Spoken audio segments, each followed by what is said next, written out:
the almanac. We're not going to be that pedantic, okay?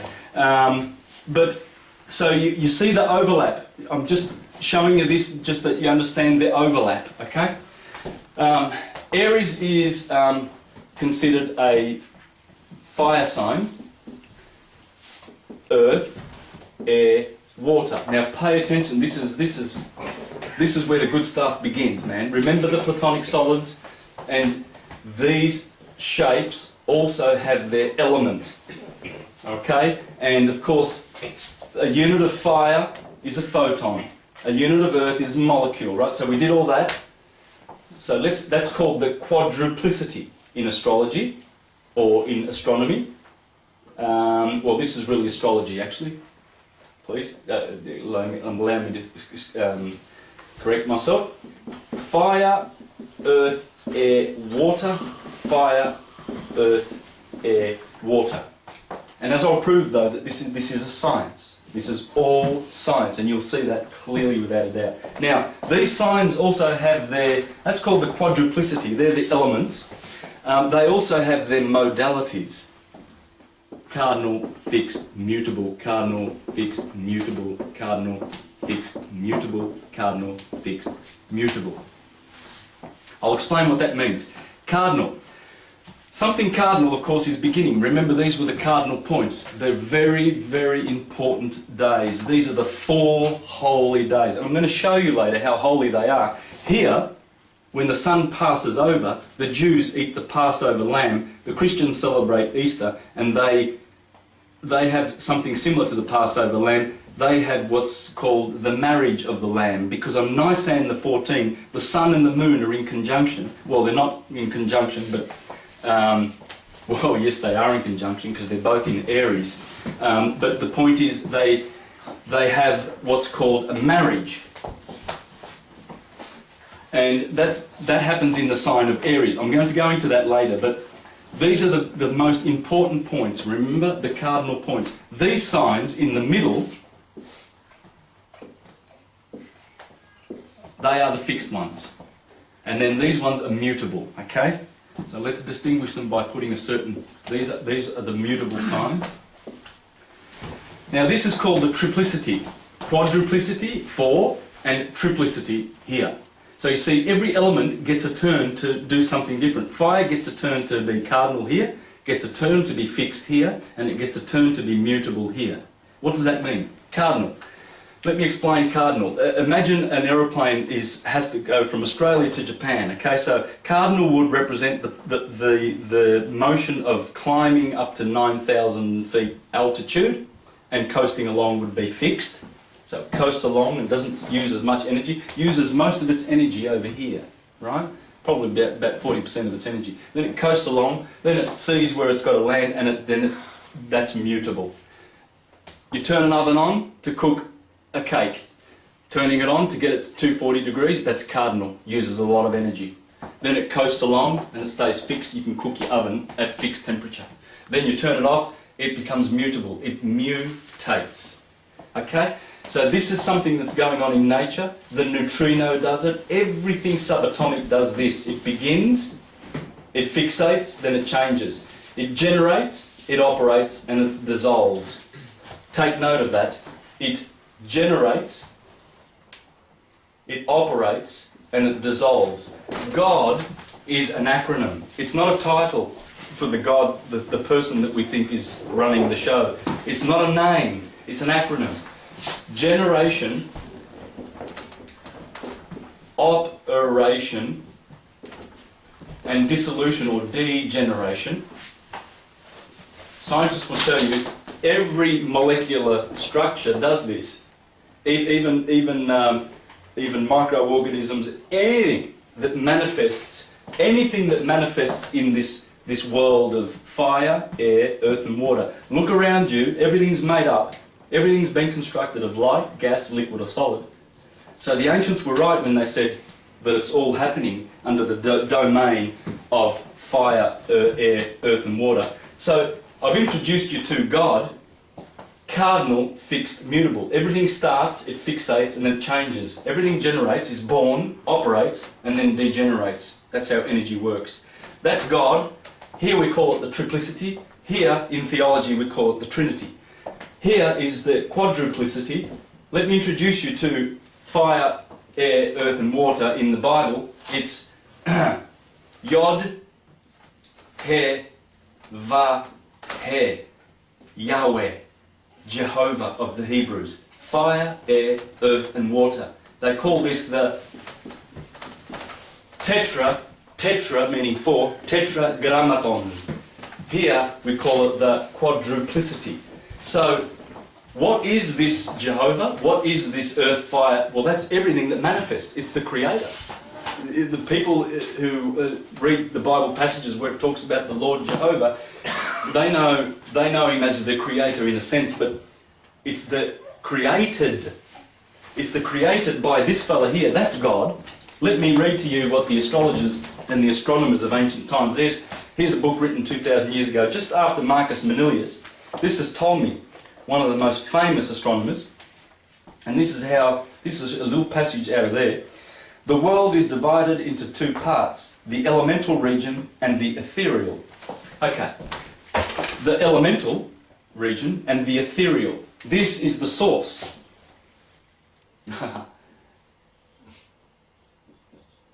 US. The source. The cause. This is the causal world. This is the world of effects. This Jehovah, Yod He Va He, which does this generation, operation, dissolution motion, is explained in this, the key. This is the blueprint. This is King Arthur and his 12 knights. This is Camelot. This is Jerusalem. This is the Mazzaroth in the Bible. Have a look at Job 38:32, and you'll see the word Maz-er-roth. What does Mazzaroth mean? It means zodiac. Now, just so that we are pleasing to all people, because there's going to be some Christians, I've got nothing at all against Christians. I have got some qualms with Christianity, which encompasses all of Christians, but this information should be able to resolve all problems for honest, truth-seeking Christians. If you're looking for the truth, you'll find it here. You'll find this is the science that reveals all the truth. Now, I'm going to read to you from Josephus. Josephus was a Jew that many Christians quote from. He lived at the time when Jerusalem was destroyed. Titus went to Jerusalem, laid a siege to it in the year 70 and destroyed Jerusalem. He was there. He was the historian who documented all that information. This is what he has to say with regard to this, please note, in the book Antiquities of the Jews. Now, I'm reading this for the people who are kind of stumbled at the fact that I've said that this is fire, earth, air and water and whatnot. Let me show you what a great Jewish scholar has to say about that. Now, and when he ordered 12 loaves to be set on the table, he denoted the year. So this is talking about the tabernacle, by the way. This is Josephus is talking about the tabernacle that Moses made in the wilderness. And he said, now when he ordered 12 loaves, because Moses said there has to be 12 loaves on the bread to be set on the table, he denoted the year as distinguished into many parts. By branching out the candlestick into 70 parts, he secretly intimated the decani. The decani are the 10-degree sections that every one of these signs have been segmented into, and there are that's not 70, isn't it? Is it 12 times 3? It's 48. Where do you get 70? Oh, because you 5 degrees. Okay. Or 70 divisions of the planets. And as to the 7 lamps upon the candlestick, if you're wondering what the 7 lamps on the candelabra are, here it comes. This is Josephus, man. I told you before, but just so that I give some credibility to it. The menorah. Sorry? The menorah. The menorah, exactly, with the Star of David on the top of it. The Star of David sits here. These are the 7 lampstands of the Jews.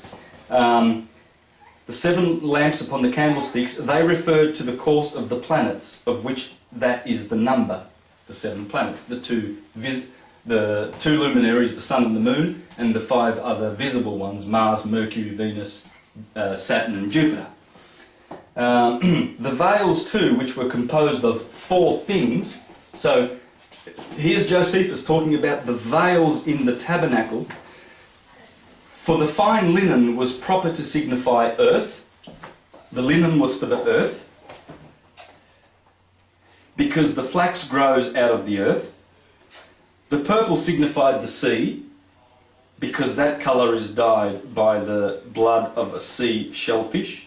The blue is fit to signify the air. I'm reading straight out of Josephus here, guys. You know, it makes you want to jump out of your skin, because why are we running away from this? You know, in Christianity, they're hiding who God is. They're hiding who the 4 elements are. Here it's exposed. Blue and scarlet will actually be an indication of fire. Later on, down from there, Josephus mentions the zodiac. The Mazzaroth is the zodiac. This is the zodiac. This is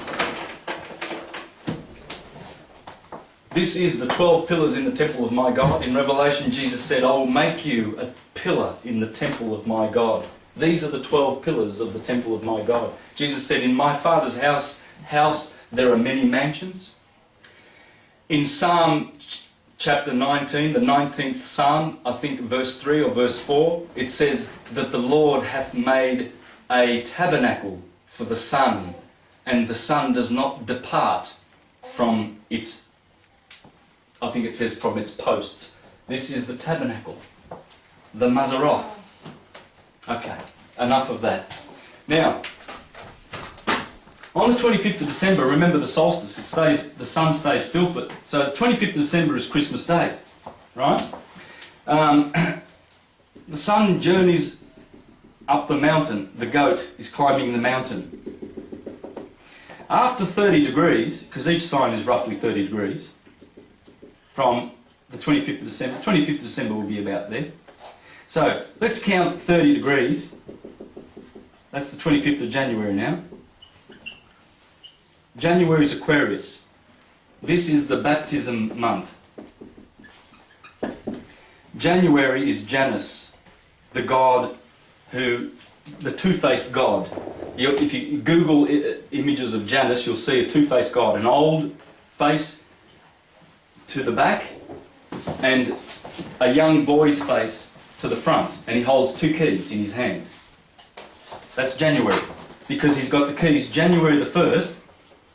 Sorry, where's January the 1st? Where did I put? That's December the 21st. January the 21st will be about here. Sorry, guys. There's January the 1st there, okay?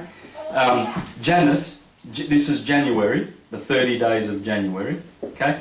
Janus has got an old face looking back to the old year, and he's got a young man's face because he's looking forward to the new year, and he has 2 keys in his hand, right?